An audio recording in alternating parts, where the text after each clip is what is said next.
Hello दोस्तों, तो इस एपिसोड की शुरुआत भी सेम वही सी होती है जहाँ पे इसका लास्ट एपिसोड एंड हुआ था।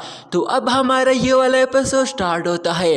तो हम देखते हैं कि मास्टर युआ अपनी स्पिरिचुअल पावर्स का इस्तेमाल करते हुए वहाँ एक मैजिकल पोर्टल स्क्रीन ओपन करता है जहाँ वो लिंग फेंग, राजकुमारी कियानिंग और मिजुई को बताता है कि एंशिएंट टाइम्स में डीमंस हमेशा लोगों पर अटैक करते थे, यहाँ तक कि वो लोगों को ही आपस में लड़ा कर अपना फायदा उठाते थे, जिस वजह से हमारी ह्यूमन रेस को काफी ज्यादा नुकसान उठाना पड़ा था। लोग अपनी जान दांव पे लगाकर उन्हें रोकने की कोशिश करते थे, पर इस वजह से ही हजारों गॉड्स ने मिलकर इनके साथ फाइट करते हुए इन डीमंस को यहाँ रोककर इन्हें यहाँ से भगा दिया, जिसकी वजह से हमारी दुनिया से जाने के बाद ही ये सब शांत हुआ।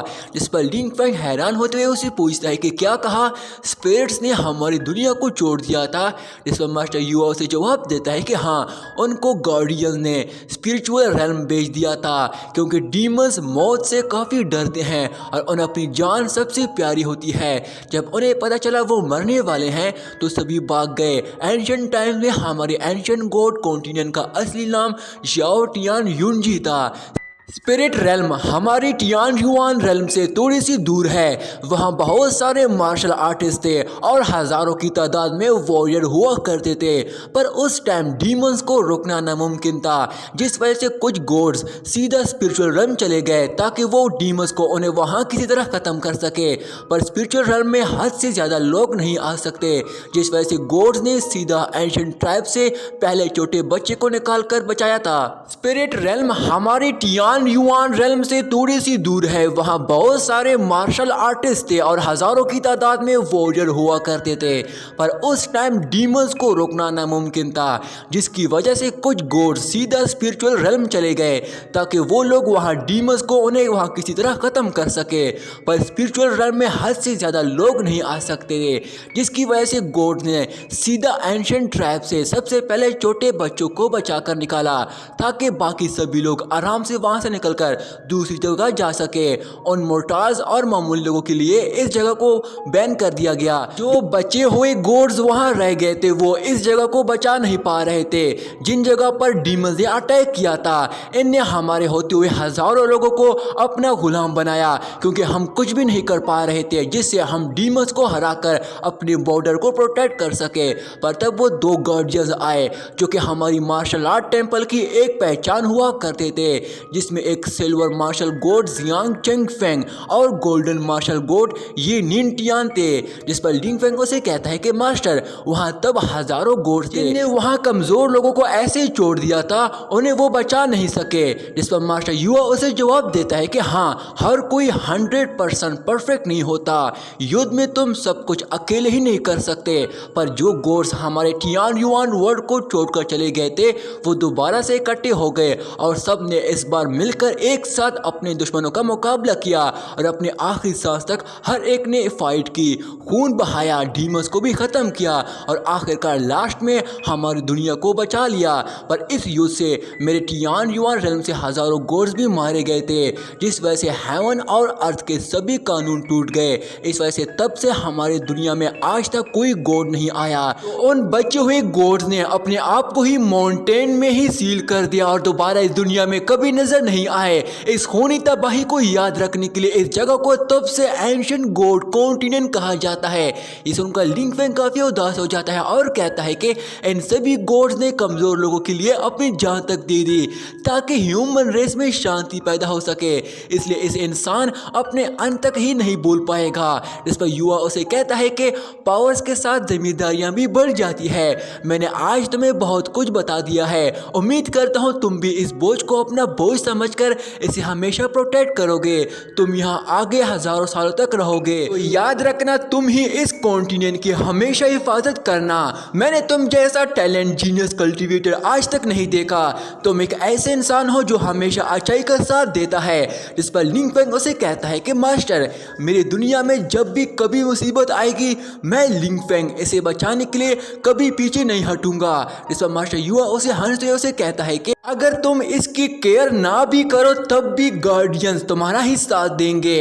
इस पर लिंग फेंग उसे जवाब देता है कि एक दफ़ा लॉर्ड गार्डियन ने मेरी जान बचाई थी, इसलिए इस दुनिया को बचाने के लिए मैं अपनी आखिरी सांस तक फाइट करता रहूँगा, पर इस दुनिया को बचाऊँगा।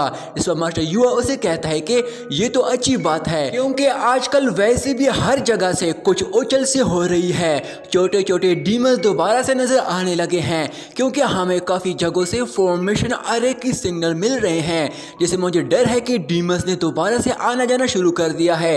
ये एक ऐसा होल है जिसे डीमंस ओपन करना चाहते हैं और वहीं से वो लोग दोबारा से अटैक करना चाहेंगे। इस होल से डीमंस सबसे पहले लेवल 1 के डीमंस को इससे यहाँ इस दुनिया में भेजेंगे, ताकि उन्हें इस दुनिया के लोगों की ताकत के बारे में अंदाजा हो जाए। और डीमंस के दोबारा से अटैक के बाद इनकी डोमेनिक एनर्जी को रोकने के लिए अगर हेवन और अर्थ पावर्स की दीवार भी नहीं रोक पा सकी, तो फिर उन्हें रोकने के लिए हमें काफी तादाद में लोग चाहिए होंगे जो मिलकर स्केलेटन स्टोन की मदद से इनकी हेवन और अर्थ पावर से इन्हें खत्म कर सके। अगर ऐसी जरूरत पड़ती है तो ही हो सकता है। इस पर लिंग फेंग उसे कहता है कि मास्टर मैं समझ गया, मैं इस बार पूरी कोशिश करूंगा ताकि मैं इनसे ज्यादा से ज्यादा इन स्केलेटन स्टोन को ले आऊं। इस पर मास्टर युआ उसे कहता है कि बेटा मुझे तुम पर पूरा भरोसा है, ये एक स्पिरिचुअल पाथ है, तुम्हें वहां अपनी स्ट्रेंथ की पावर्स को इंक्रीज करने का सबसे बेहतरीन मौका भी मिल रहा है। अगर हमारी दुनिया को कोई बचा नहीं सका तो एटलीस्ट तुम अपनी जान तो बचा सकोगे। इस पर लिंग फेंग उसे कहता है कि आपका मतलब यह है कि हम हमेशा के लिए डीमंस को कभी रोक नहीं पाएंगे, है ना। इस पर मास्टर युआ उसे जवाब देता है कि इस वक्त हमारी दुनिया में कुछ ही गॉड्स बचे हैं जो कि उनने भी खुद को किसी ना किसी माउंटेन में खुद को सील करके रखा है। अगर डीमंस की आर्मी आ जाती है तो मदद के लिए कोई नहीं होगा। इस पर लिंग फेंग जवाब देता है कि अगर ऐसी बात है तो मैं अपने ग्रैंडपा, अपनी सिस्टर और अपने सभी लोगों की खातिर आज से सख्त मेहनत करूंगा, खुद को इन गॉड से भी पावरफुल बनाऊंगा और कमजोर लोगों को बचाऊंगा। इसके साथ ही लिंग फेंग तुरंत ही गॉड्स रिवियर्स आ जाता है और वो वहां में याओ बाई से कहता है कि सीनियर ये डिवाइन लिक्विड मैं आपके लिए लाया हूँ। जिस पर तुरंत ही में याओ बाई उसे वो लिक्विड लेकर पी जाती है और उसे पूछती है कि तुम डीमंस को लेकर इतना परेशान क्यों हो रहे हो। इस पर लिंग फेंग उसे कहता है कि ये मेरा गांव है, अगर डीमंस आ जाते हैं, अगर मैं इनके लिए कुछ नहीं कर पाया तो सभी जान से मारे जाएंगे।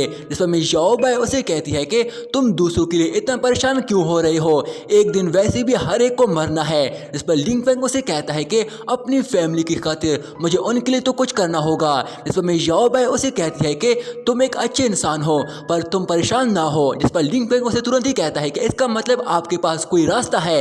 इस पर वो जवाब देती है कि नहीं, पर तुम्हारे गॉड्स रिवियर्स में काफी गॉड्स मौजूद है, सामने वाला ब्लू स्काई पिंक जून है, इसे दोबारा अवेक होने के लिए 20,000 साल और लगेंगे, इसलिए तुम्हें जल्दी कल्टीवेट करके खुद को एक गॉड बनाना होगा।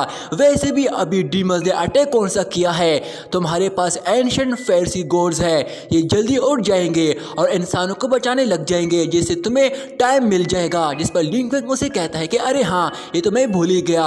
इस पर याओ बाई उसे कहती है कि इसलिए अब सिर्फ तुम्हारा एक ही मिशन है कि तुम जल्द से जल्द खुद को एक गॉड बनाना होगा। अगर तुमने हेवन रेल्म में कदम रख दिया तो खुद सोचो तुम्हें डीमंस के अटैक से क्यों डर लगेगा। इस पर लिंग फेंग उसे जवाब देता है कि सिर्फ खुद को गॉड कहकर सारे मसले खत्म नहीं हो जाते, जब तक तुम खुद उसके लिए कुछ ना करो तब तक सब कुछ बेकार रह जाता है। इस पर मैं याओ बाई उसे कहती है कि अगर तुम मेरे लिए और ही ऐसी ज्यादा डिवाइन एनर्जी ले आओ तो मैं तुम्हारी मदद जरूर करूंगी। इस पर लिंग फेंग उसे कहता है कि हाँ सीनियर मैं समझ गया, मैं ये नहीं बोलूंगा। इसके साथ ही यहाँ पे ये सीन चेंज हो जाता है, जहाँ हम देखते हैं कि सभी डिसेबल अपने अगले टास्क के लिए तैयार खड़े हुए होते हैं, जहाँ मास्टर युआ उन्हें बताता है कि तुम सभी एंशिएंट गॉड कॉन्टिनेंट के सबसे बेहतरीन डिसेबल में से हो, तुम सभी ह्यूमन रेस के आखिरी उम्मीद हो। मुझे उम्मीद है कि अगले टास्क के लिए तुम सभी जान लगाकर मेहनत करोगे और इसको कंप्लीट भी करोगे। यहाँ से तुम सभी स्पिरिचुअल पाथ जाओगे, वहाँ बाहर के दुश्मनों को मिलकर खत्म करना है और वहाँ से एंशिएंट गॉड कॉन्टिनेंट के लिए स्केलेटन स्टोन ढूंढकर लाओगे। अगर तुम 100 स्केलेटन स्टोन ढूंढकर लाते हो तो तुम्हें मार्शल गॉड ऑर्डर मिलेगा, जिसकी मदद से तुम में से कोई भी मेरे स्केलेटन पूल में एंटर करके अपनी मार्शल सोल को वॉश कर सकता है और अपनी मोर्टल फॉर्म हासिल कर लोगे। ये सुनकर वहाँ के सभी डिसेबल काफी खुश हो जाते हैं। जिसके बाद मास्टर युआ लिंग फेंग और राजकुमारी कियान यिंग से कहता है कि इस बार मैं तुम लोगों के साथ नहीं जाऊंगा, इसलिए मुझे उम्मीद है कि तुम दोनों बाकी सभी डिसेबल की हिफाजत करोगे। इस पर लिंग फेंग जवाब देता है कि मास्टर आप परेशान ना हो, मैं अपनी पूरी कोशिश करूंगा। इस पर कियानिन भी उसे कहती है कि माय लॉर्ड हम आपको नाराज नहीं करेंगे। इसके साथ ही मास्टर युआ वहाँ एक फॉर्मेशन अरे क्रिएट करता है और उनसे कहता है कि मैं यहीं आप लोगों का इंतजार करूंगा। इसके साथ ही सभी डिसेबल उस फॉर्मेशन अरे की मदद से वहाँ से टेलीपोर्ट हो जाते हैं। इस पर एंशिएंट मास्टर खुद से कहता है कि लिंग फेंग हम अगली बार जरूर मिलेंगे जब तुम वापस आओगे। इसके साथ ही यहाँ पे ये सीन चेंज हो जाता है जो हम स्पिरिचुअल पाथ रेल्म को देखते हैं जो कि बहुत ही खूबसूरत जगह होती है। इसके साथ ही वहाँ टेलीपोर्टेशन अरे ओपन हो जाती है जिससे लिंग फेंग और बाकी सभी डिसेबल वहाँ से बाहर आ जाते हैं। तभी मिस जुई कहती है कि यहाँ तो काफी स्मेल क्यों आ रही है। इस पर मिस हाइनीर उसे जवाब देती है कि हाँ सही कहा, यहाँ इतनी ज्यादा स्पिरिचुअल एनर्जी भी नहीं है। तभी एक पर्सन इन सभी को वहाँ वेलकम करता है जो कि उन्हें बताता है कि लिंगलो में आप सभी का स्वागत है। मेरा नाम वो हाई है और मैं जिनबाई सिटी का राजकुमार हूँ। और यहीं पे दोस्तों हमारा ये वाला पार्ट भी यहीं पे एंड हो जाता है। दोस्तों इस सीरीज का अगला पार्ट मैं जल्दी अपलोड करने की कोशिश करूँगा। तब तक के लिए मेरे इस चैनल को सब्सक्राइब करके इस वीडियो को लाइक कर देना। शुक्रिया।